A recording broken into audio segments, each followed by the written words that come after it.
Құрметті оқушылар, бүгінгі екінші сабағымыз қазақ тілі сабағы. Қазақ тілі сабағында қазақ тілінің екінші бөлімін жалғастырамыз. Бүгінгі сабағымыздың тақырыбы ғарыш дегеніміз не? Етістіктің шақтары. Бұл сабақта сен ғарыш кеңістігі және етістіктің шақтарының уақыт ерекшелігіне қарай түрлері туралы мәлімет аласың. Сенің меңгеретінің ғарыш кеңістігі, аспан әлемі, ғалам туралы әртүрлі жанрда берілген мәтіндегі етістіктің шақ түрлерін анықтайсың.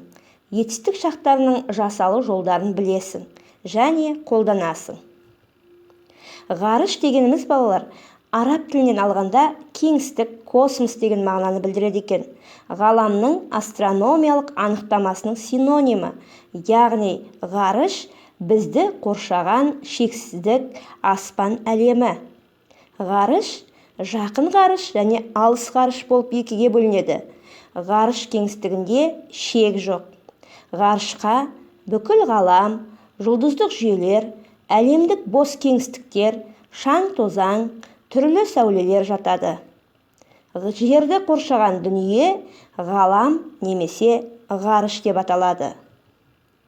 Енді балалар, оқулықты ашайық, 78-ші беттегі бірінші жаттығуға назар аударайық.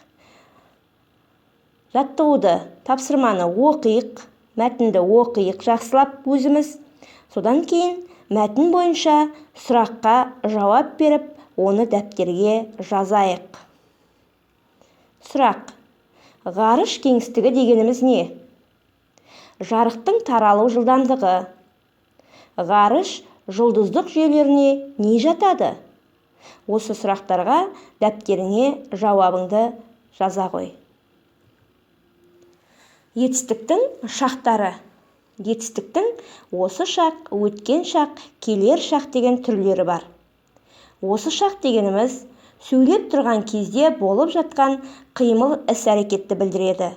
Мысалы, Асан хат жазып отыр. Яғни Асанның қазіргі уақытта хат жазып отырғандығын білдіреді. Өткен шақ сөйлеп тұрған сәттен бұрын болып кеткен іс-әрекетті білдіреді. Мысалы, Асан хат жазған. Асан хатты кеше жазуы мүмкін, алдыңғы күні жазуы мүмкін, немесе бұрын жазуы мүмкін. Яғни бұл өткен шақты білдіреді. Келер шақ сөйлеп тұрған кезде әлі болмаған, бірақ кейін болуға тиісті іс-әрекет. Мысалы, Асан хат жазбақшы. Яғни Асан алдағы уақытта хат жазатындығын білдіреді. Кітаптағы 78-ші беттегі екінші жаттығуға назар аударайық. Берілгені сөйлемдерді қатесіз жазып, етістіктерді тап.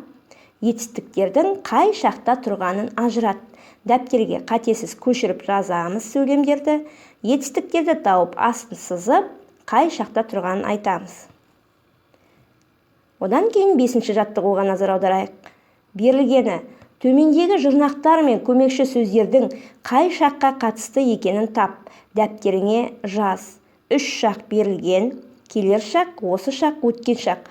Сол шақтарға қатысты сөздерді теріп жазамыз. Ендеше орындайық. Балалар, үйге тапсырма. 6-шы жаттығуды дәптерге орындаймыз және етістіктің шақтары туралы өз білгенімізді есімізге сақтап, ережені жаттаймыз. Балалар, сендерге өз беттеріңмен жұмыс жасауда табандылық пен төзім, жетістік тілеймін.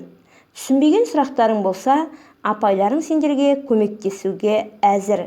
Осымен сабағымыз аяқталды. Сау болыңдар. Мен сіздерден кері байланыс күтемін. Кері байланыс, яғни орындаған тапсырмамызды Classroom жүктемесіне жүктеуге болады, немесе WhatsApp желісі арқылы жіберуге болады. Сау болыңыздар.